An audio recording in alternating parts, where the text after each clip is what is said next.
I were given £1 million today, I would not be paying back my debt. Want to find out why? Well, then keep on watching.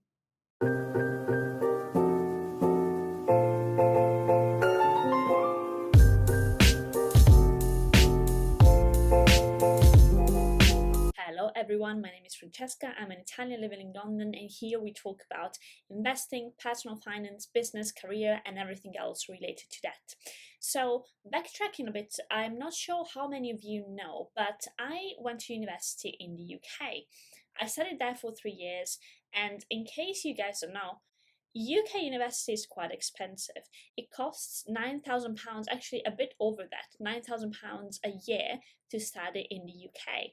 Now, they justify this by saying that UK university are among the best ones in the world, and that they really prepare you for, taking on high-paying jobs once you get out of them, and hence, the reason why they make you pay quite a lot to go to, for your bachelor's and your master's, because then theoretically your earning potential should be way higher. Now, let's say I don't think it's totally untrue, and for me personally, it definitely heightened my chances of finding a high paying job after university, being an international student. If I compare kind of like the prestige of the University of Manchester, which is the one that I attended, as opposed to your average Italian university. However, I do fundamentally think that education should be free and should be accessible to everyone. So, putting such a high price tag to something that I think it's everyone's right doesn't really sit, right with me. But anyways, this is beyond the point for this video. Me attending university in the UK, it means that, well, I didn't have £27,000 for me to be able to afford university in cash, right? So I had to take out a loan. Now, in the UK, there is the student finance. It's a program that allows UK students, but also international students. Now, it will have changed because of Brexit. So I'm sure that the conditions have changed, and now international students from Europe have to pay fees that are different from UK universities, so higher, I think. But at the time that I went to university, they were the same as the UK students were paying, so 9,000 of tuition fees every year. And student finance was available for also European students. We've seen that it's very expensive to study in the UK, but if I were given £1 million now, if I had that just sitting around ready to be used, I would not be paying off my student loan debt in full. And this is why. There's a few reasons why. First reason is basically, in the UK, how much you repay is highly regulated, and it's very much dependent on how much you earn. So I find it at least quite fair in that sense. So it's a fair system. It doesn't take advantage of one's situation, and it rarely puts people into situations whereby they are unable to repay their debt. The reason for this is, you only start repaying student loan once you earn above a certain threshold. So once you start earning above the minimum wage, which has been increased, by the way, as of late. So since 2012, that has been increased. And also, rate at which you repay is quite low. And now we're going to go and break that down in a bit more detail. So there are two student loan repayment thresholds. If you started your course before 2012, then you start repaying back your loan once you earn over £19,000, or £1,600 a week, a month.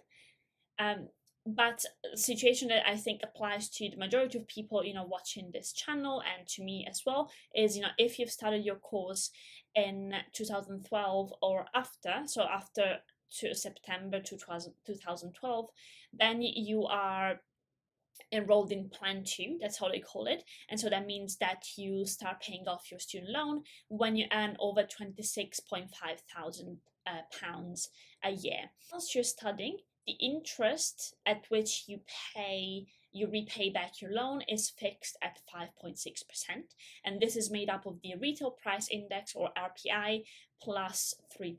Now, the RPI is currently at 2.6%, hence why the 5.6%. After that, your interest rate will depend on your income in the current tax year. So, and again, it's divided by tax brackets. So if you earn 26.5 a year, £1,000 or less, then the interest rate that you will be repaying the loan to is just equivalent to the RPI, which is 2.6%. Then between 26.5 and 47.8 thousand pounds, you pay the RPI, so 2.6 plus up to 3%. And then for anything over 47.8 thousand pounds, you pay the RPI plus 3%. Now, what you have to repay back. So we have discussed the different plans. We have discussed when you start repaying and the interest at which you will be repaying your loan. The amount that you pay back is 9% of the income that you earn over the repayment threshold. So what that means is, again, take an example of plan 2. So when you start, the threshold being 26.5 thousand pounds, or if you earn 30,000 pounds per year, we will be subtracting from 30,000 the 26.5 thousand, which leaves us with 3,425 pounds over the threshold per year. And then what you will be repaying is 9% of that 3,425, which is 308 pounds per year. And so you divide that by 12 months, and that's the amount that you will be repaying every month. You can see that it's actually pretty good. It's not a considerable amount at all, and especially if you compare that to the repayment schemes in the US, for example, is the first immediate example that comes to mind, right, when I think about student loans and student finance and all that. If you compare the conditions at which you're repaying your debt here in the UK, they're way more advantageous and they're way more fair, in my opinion. So with such low rates and flexible repayment conditions, it's actually better to keep the money invested in the stock market and slowly kind of make your monthly repayments, but that's it, when where I have a higher chance of gaining more interest on the money that I'm making, right? So of course, that means that I'm still making my monthly, repayments that are actually taken directly from my paycheck, so I don't actually have to do anything to repay my student loans.